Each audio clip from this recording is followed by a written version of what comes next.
Yeah, welcome back to the YouTube channel Malawian Cameras. Yeah, takumanaso kachikena ndithuti pasanepo ma update awiri panopa awiri. Update yoyamba ndi nkhani yokhudzana ndi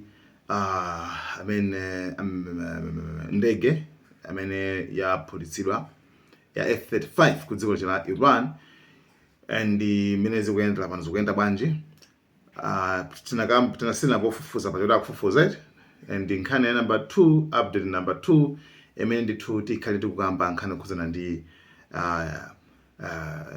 tankala ya mafuta ya France Emmanuel Macron kudutsa pa Strait of Hormuz. So poyambira teni ndithu tiyambire poyambapa pa ndege ichi kodi chikuchitika njani nanga ma update anyuwani akuti bwanji. Anyway, pambuyo pakuti dziko la Iran linaphulitsa ndege ya F-35 nkugwera pansi ndithu basi anthu pokayang'ana kungopeza ziduswa ndikupezeka mpando kaja kampando kana makhalira kaja kupezera anu akewo anthu awiriwo mapilot awiri mulibemo athawa. So kunali kuyang'anayang'ana ma Americans kubwera kumafufuza nawonso a Iraniso kumafuna kumapereka ndalama kuti tipereka aliyense amene angabwerese timpasa chimphoto angabwerese anthu amene wawo kumafufuzafuza. So mukulumikizana kwawo America tsopano after inakana pano tsopano yatsimikiza kuti yes ndege yathu ndithu yagwetsedwa ku dziko la Iran ndipo munthu mmodzi ndi amene iwowa akwanisa kumpulumutsa, winayo sakudziwa kuti ali kuti. I don't know, ndikuti kugwera kwanu ndona kugwera kwasiyana ndikuti kana kwa uyangana mbalina uso mwangana mbali kumamba kuthawa. So ndesi uzati mmodziyo chichika nchani. Komanso update ina ya Iran ndinena kuti ndege zimauluka malezi ma helicopter zija kumasakasaka zija imodzi akuti nayonso aifa fantaso. Imodzi ibifuza aifa fantaso makuti ndithu aonesaso zima wreckage zake ziduswa zake zina ndi zina. So pakadali pano ndipati kungodiya confirmation kutsimikiza ku dziko la America poti nawonso zinthu zawo zimakhala ngati zina kuti safuna kuoneka kuchipa safuna mukudziwa kalenso niyo yawo ija ama Americans ija ama yomapereka nkhani zabodza. I mean kapena kuti kumapereka nkhani zina pamene kusali kuli nkhani zina zimene zimachitika anthu amene amakayika zimachitika. Pali nthawi ina yake even msilikali ina yake amene ali ku Iraq nthawi imeneyo zinaonekako zimene zinthu awaphulitsa akuchipatala kumusoka soja nchani amene sanali bwino pamene iyeyo amankha ndi makolo ake mamudza kuti ife tamva zotali sali bwinobwino imene kuti nkhani simeneyo. The first time I realized the American government uses propaganda to create a false narrative to manipulate the American people is when I was a 19-year-old infantry marine in Iraq, and my company was attacked by an IED on the way home from a mission. And I dislocated my shoulder, so I had to go to get x-rays at Camp Fallujah. And while I was at Camp Fallujah, I got to use one of the satellite phones, and I called my mom, and I told her, hey, I just got blown up in an IED, and I dislocated my shoulder. I'm at Camp Fallujah. And she said, what are you talking about? I'm watching Fox News and CNN and MSNBC right now, and they all say Camp Fallujah closed. And this was the year 2008, when everybody, especially George Bush, wanted to make people believe that we were winning the war in Iraq. But if you didn't know this, we were not winning the war in Iraq.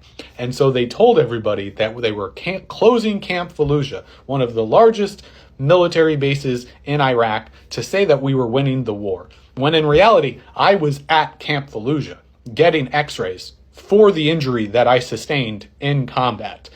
And they just kind of moved the Marine base to Camp Iorio, which is like just 2 miles down the road. So they never actually closed Camp Fallujah, but they made this big fuss in the media to say they closed Camp Fallujah and that we are winning the war in Iraq. And I was on the phone with my mom and said, I'm getting x-rays because I dislocated my shoulder we're not winning this war.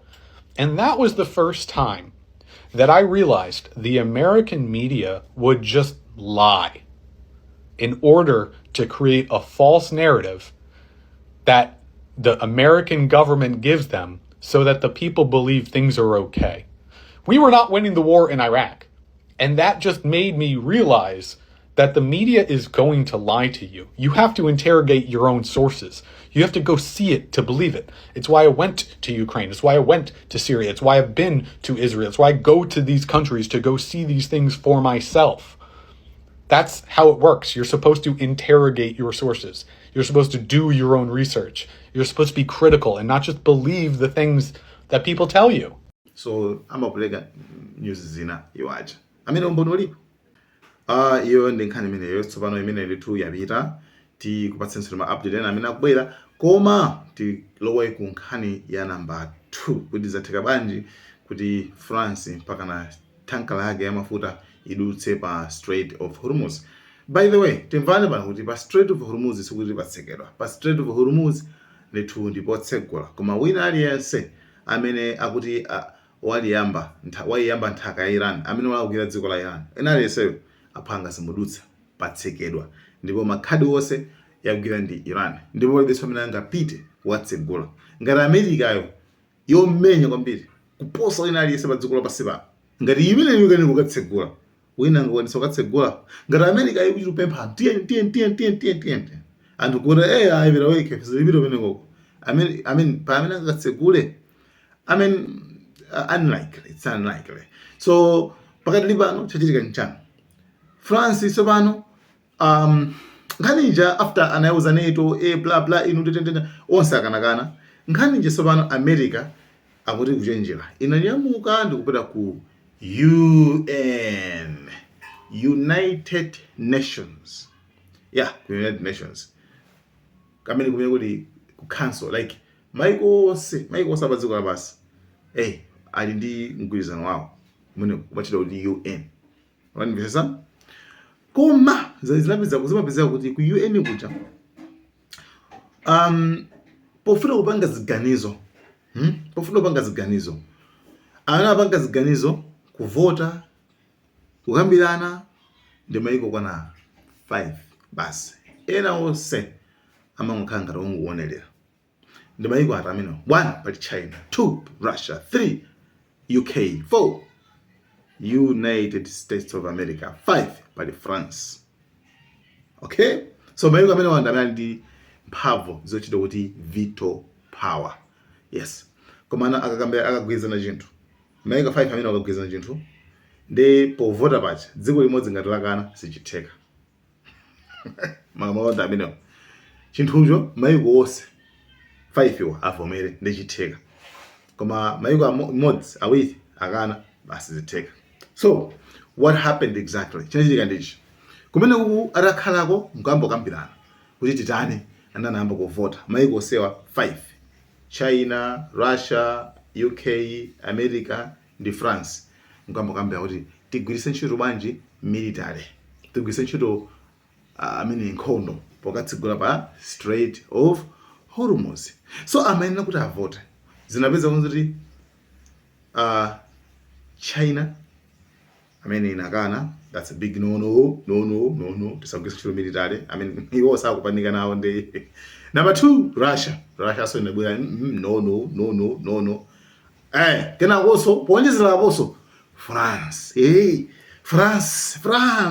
After France atatokwandwa ndi Trump then channel shupit iwa usiru kwambiriwe na yenso anakana kuti no, panjira zina betenga gwisa ntchito koma osati military, osati tigwisa ntchito njira za za nkhondozi. Nope. D'abord, il y a des gens qui défendent. That has never been the option we have chosen, and we consider it unrealistic. It is unrealistic because it would take an endless amount of time and would expose all those passing through this strait to coastal threats from the Revolutionary Guards, who have the means to do so, as well as to ballistic missiles and all sorts of other risks. Tous ceux qui iraient au travers de ce détroit, des risques. Hey, kungotero papa ute.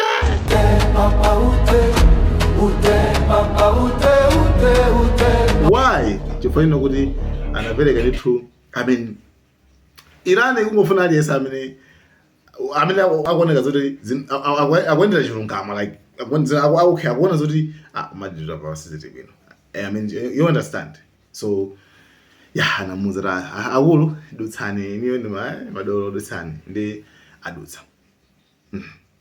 So meaning kuona kuti a Trump, I mean game isimukuimvesa kuti Iran ikufuna America, like ifuna America kuti bwera iwenda iwewe makaniwe iwe ndamene kufuna we ndemene kuona kuti kusogolo kunzilika zaona kuti maiko ose netu akuloleza kudusa ngofika napoti angosiya Trump nda Trump anakaya kuti no panthu pajapa saka kadusa mwisawa.